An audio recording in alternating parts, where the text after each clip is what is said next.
Halo guys, nah kembali lagi bersama channel Agrobisnis Kalimantan di sini.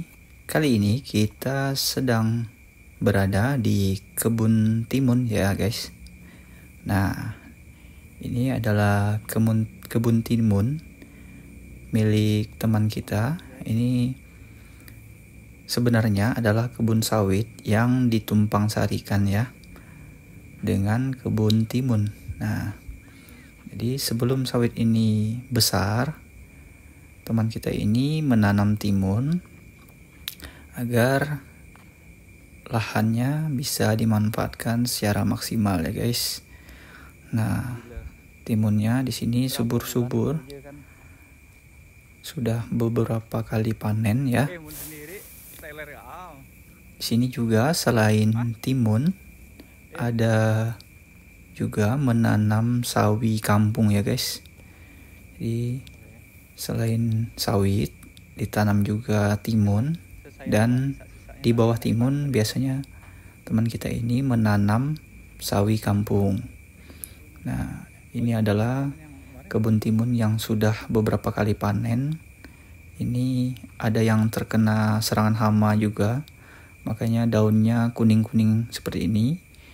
Jadi menurut info dari teman kita ini, katanya kebun ini nantinya akan ditebang dan ditanam kembali menggunakan bibit baru ya.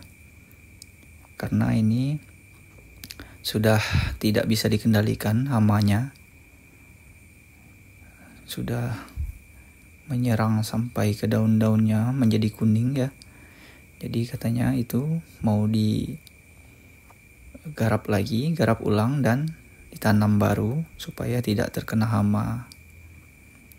Nah, jadi jika teman-teman memiliki lahan yang akan ditanam kebun sawit atau sebagainya, bisa ditumpang sarikan dengan tanaman lain ya.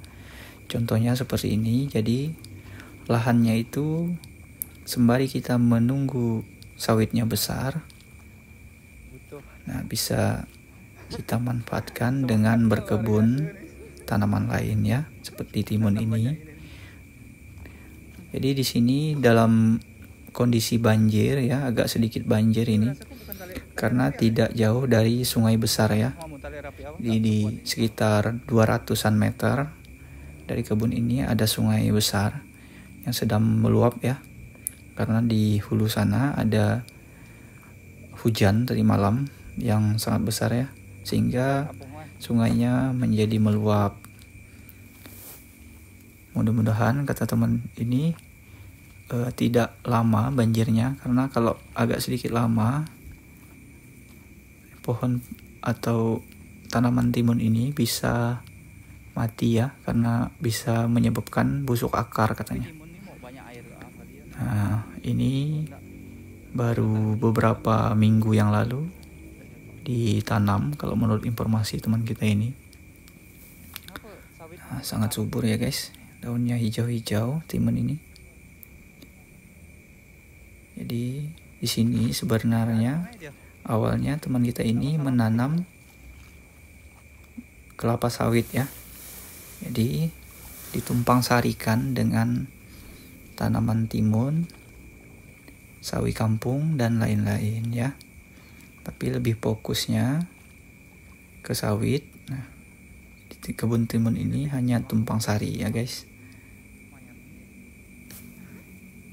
Kalau kelapa sawitnya sudah besar itu tidak bisa lagi ditanam karena daunnya menutupi tanaman timun sehingga matahari tidak dapat masuk. Jadi sebelum kelapa sawitnya besar itu ditanam timun agar bisa menghasilkan uang ya.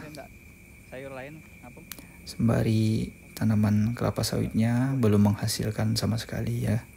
Karena kalau menunggu tanaman sawit ini berbuah itu bisa memakan waktu 3-4 tahun ya, bahkan lebih, bisa menghasilkan buah itu.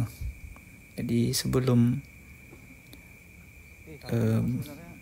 kelapa sawitnya berbuah, teman kita ini memanfaatkan lahannya untuk kebun yang lain ya, seperti timun ini dan sawi kampung ya.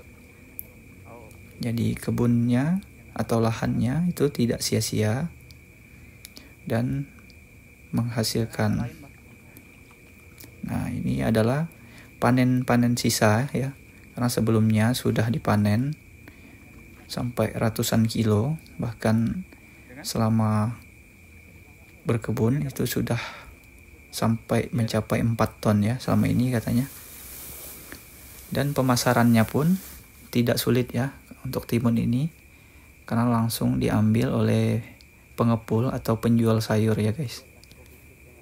Nah, jadi kalau di sebelah sana itu adalah kebun milik tetangganya ya, makanya tidak ditanami kebun sayur. Ini adalah contoh kebun sawit yang milik tetangganya, tetangga teman kita ini. Nah, kalau ini sepertinya pruningnya salah ya guys, karena pelepahnya dihabiskan, seharusnya dikastrasi dulu ya.